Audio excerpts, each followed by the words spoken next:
Saya nak sebut tentang wakalah korban. Wakalah korban ni apa? Orang yang menguruskan ibadah korban. Dia wakil kepada peserta-peserta korban. Sebab korban ni biasa kita tak buat sendiri. Kita bukan pergi beli kambing tambak di belakang rumah. Bila sampai waktu dia, kita sembelih. Itu terbaiklah. Kalau kita buat macam tu, saya satu ketika dulu, beberapa tahun lepas, saya pergi Bangladesh. Buat korban kat sana. Tempat-tempat orang yang susah kat sana. Saya tengok, kalau orang jenis yang ada duit ni, setiap rumah ada di belakang rumah dia ada satu space, dia tambat seekor kambing sekurang-kurangnya. Raya korban nampak kat banyak kambing. Maka sembelih sendiri.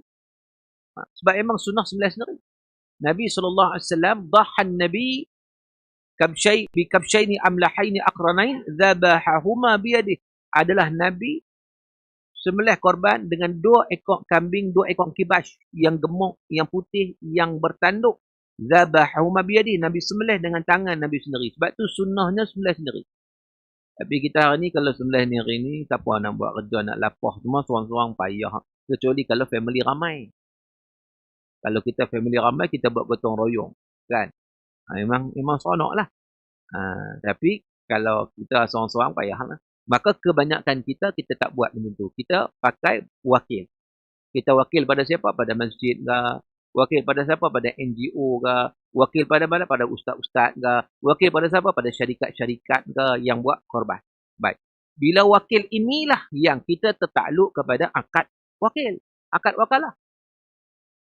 Kalau hak kes tadi, hak jenis sembelih sendiri tu tak apa. Kita pergi beli kambing, beli balik rumah, tunggu korban kita sembelih. Itu tak ada isu.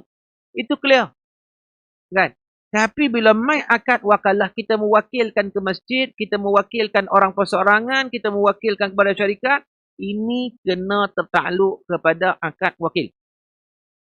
Sebagai contoh. Okay. Akad wakil ni apa? Sebab apa? Bila kita wakilkan, kita bagi duit.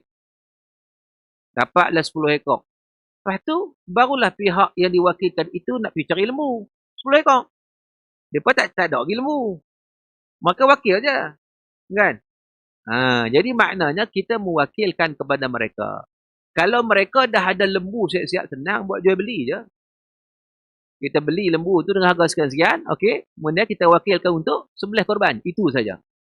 Tak apalah. Tapi sekarang ni lembu pun tak ada lagi. Tak ada lagi. Dia baru collect duit. Collect. Tengok banyak mana lembu. Dia dapat 100 ekor. Dapat 1000 ekor. Barulah dia pasang kaki, pergi beli apa semua. Jadi maknanya akad ni akad wakil. Akad wakil ni ada 2 tuan-tuan.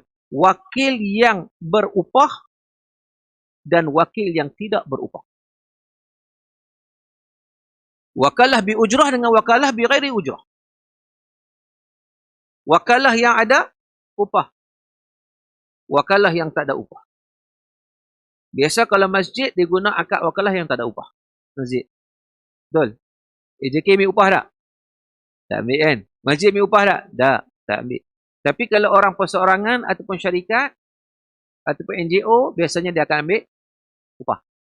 Untuk melaksanakan ibadah korban. So, dua-dua boleh.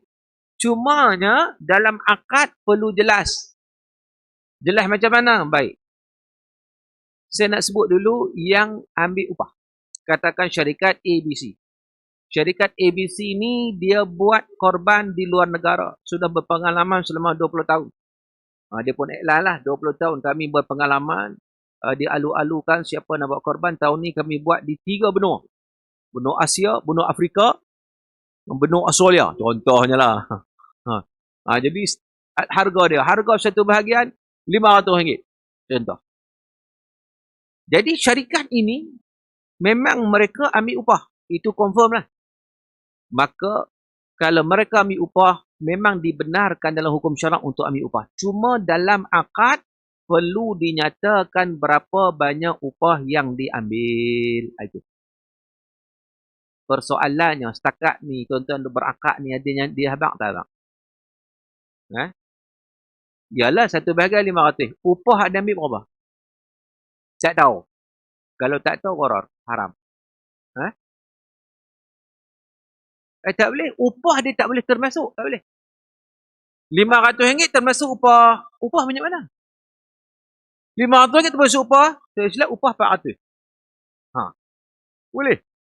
Tuan-tuan terima tak? Tiba-tiba RM500 termasuk upah, dia ambil RM400 upah sebagai RM100 ya untuk korban. Mau tak? Mau tak? Tak mau kan? Sebab itu, hukum syarak, dia kena bagi tahu berapa banyak upah yang nak ambil. Bila kita nak masuk tu, kita tengok. Dia kata upah RM100. Kita fikir, okeylah. Syarikat ni ambil upah 100, syarikat ni ambil 50, syarikat ambil 200, kita ambil upah pandai sikit supaya lembu tu lebih besar. Bahagian kita tu lebih banyak. Nampak? Jadi dia kena bagi tahu berapa banyak upah yang dia ambil. Dia tak boleh senyap gitu je. 1/5 RM500 senyap. Termasuk upah. No. Tak boleh begitu. Haram. Gharar. Tuan-tuan, kesedaran peserta korban pun kena ada. Dia kata, dia tak terlibat dengan saya. Dia boleh banyak pasal. Kita yang menyemarakkan benda gharar itu kalau kita tak alert benda-benda macam ni. Jadi dia kena nyatakan upah. Contoh, saya dalam borang tu, saya mewakilkan pada pihak syarikat ABC untuk menguruskan ibadah korban. Daripada A to Z lah. Menguruskan pelaksanaan ibadah korban. Dengan harga RM1/500 dan saya bersetuju untuk memberi upah kepada syarikat sebanyak 30%, 20%. Kena nyatakan. Barulah sign. Tambah lagi di ujung tu. Sekiranya ada lebihan, saya juga bersetuju untuk diinfakkan. Kena jelas.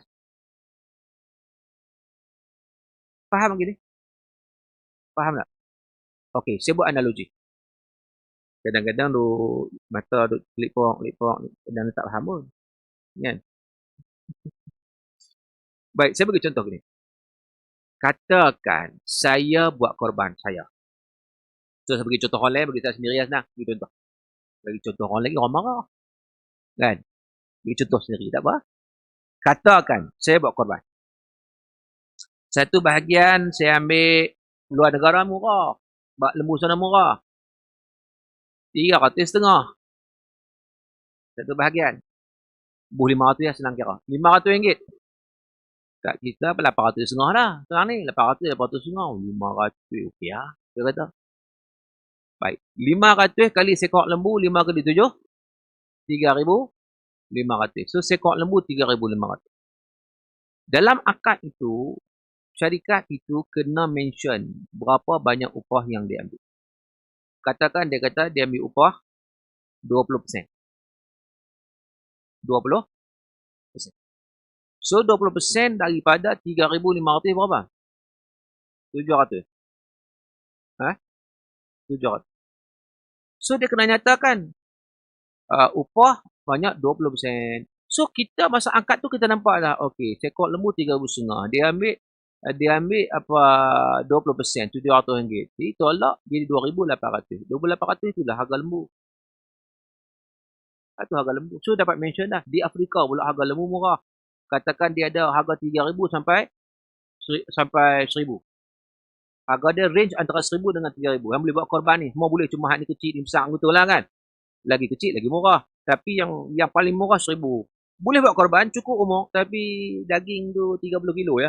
Contohnya. Tapi harga RM1,000. Ni harga yang paling besar RM3,000. Kalau dah dinyatakan dalam akad, upah dia RM700, balance RM2,800. Jadi dia akan cari lembu yang harga RM2,800. Sebab apa? Kalau dia cari harga lembu RM1,000 pun, bukan duit dia. Sebab duit dia dah ditentukan. Upah tu tak boleh ambil lebih dah. Kalau dia ambil RM1,000 pun, balance ni bukan duit dia. Dia tak boleh ambil duit balance tu. Tak boleh ambil.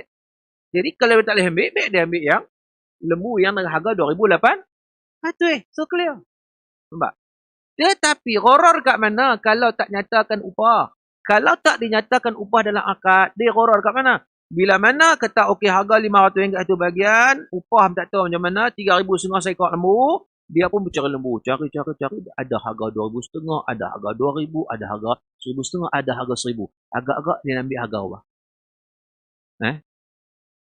RM1,000 lah margin keuntungan banyak. Dapat RM2,500 untuk seekor lembu. RM2,500 kalau 1,000 ekor, 2.5 juta. Mega sekali ya untuk setahun. Boleh hidup. 2.5 juta. Dan ini yang kadang-kadang orang buat.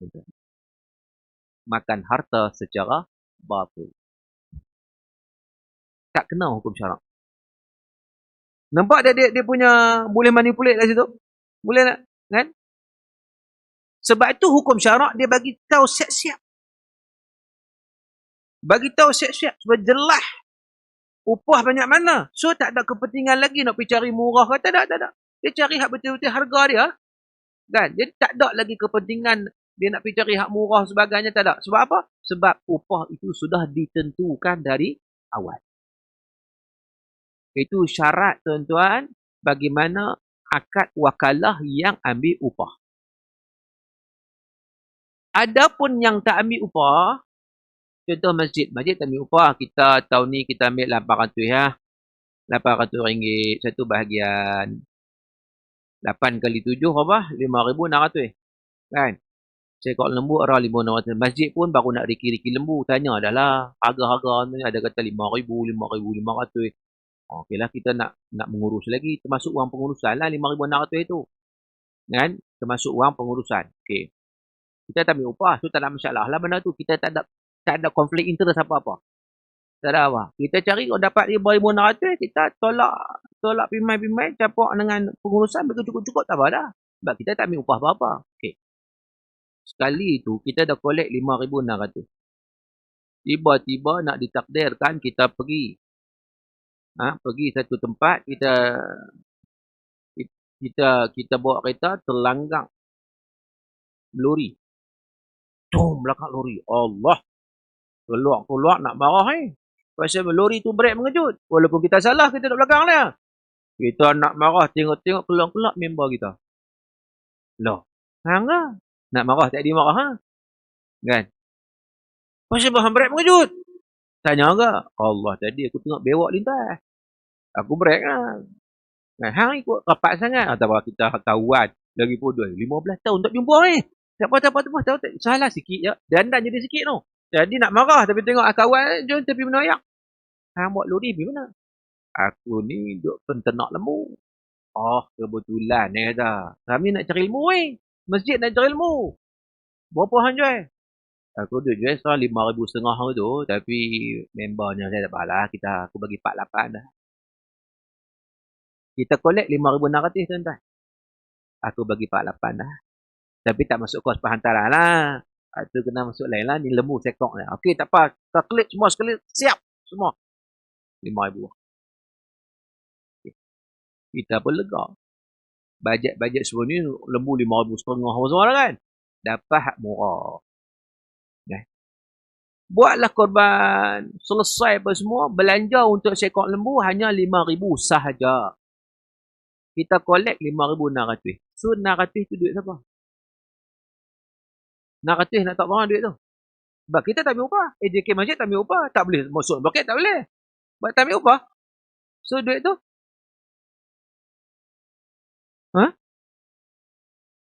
Duit tu duit siapa? Duit tu duit peserta korban. Yes, kena kembalikan duit itu kepada peserta korban. 600 tu. Satu masalah. Allah nak pergi cari pula peserta korban ni. Hak je duduk bandar ni, dia isi nama, isi barang, lari, hilang gitu kan. Payah nak bagi balik. Kalau 600 tu boleh gagah lagi, kadang lebih RM60 lah. Tak padan nak bagi RM60 lebih kan. Tak ada masalah. Kita masa akad itu kita clear siap-siap. Sekiranya ada lebihan, saya bersetuju untuk diinfakkan pada Masjid Bandar Tun Hussein on. Clear. Bila mana dah ada dalam akad tu, maka dia faham.